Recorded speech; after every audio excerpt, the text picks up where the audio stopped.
ഇടുക്കി നാരകക്കാനത്ത് നിയന്ത്രണം വിട്ട ചരക്ക് ലോറി വീടിന് സമീപം വാഹന ഷെഡിലേക്ക് മറിഞ്ഞു. കട്ടപ്പനയിൽ നിന്നും കാലടി ഭാഗത്തേക്ക് പോവുകയായിരുന്ന വാഹനമാണ് അപകടത്തിൽപ്പെട്ടത്. സംസ്ഥാന സർക്കാർ സപ്ലൈകോ വഴി വിതരണം ചെയ്യുന്ന അരിയുമായി ഇന്നലെ കാലടിയിൽ നിന്നും തിരിച്ച വാഹനമാണ് ഇന്ന് അപകടത്തിൽപ്പെട്ടത്. ഇന്നലെ കട്ടപ്പന ഗോഡൌണിലെത്തിയ ലോറികളിൽ ഗുണനിലവാരമില്ലാത്ത അരിയെന്ന് കണ്ട് ഇന്ന് ലോഡുകൾ മടക്കി അയക്കുകയായിരുന്നു.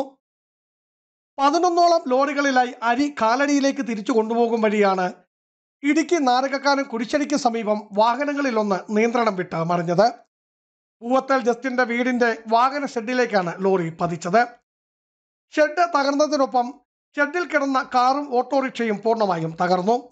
അപകട സമയം വീടിനുള്ളിൽ ജസ്റ്റിന്റെ കിടപ്പ് രോഗിയായ മാതാവും മറ്റു കുടുംബാംഗങ്ങളും ഉണ്ടായിരുന്നു.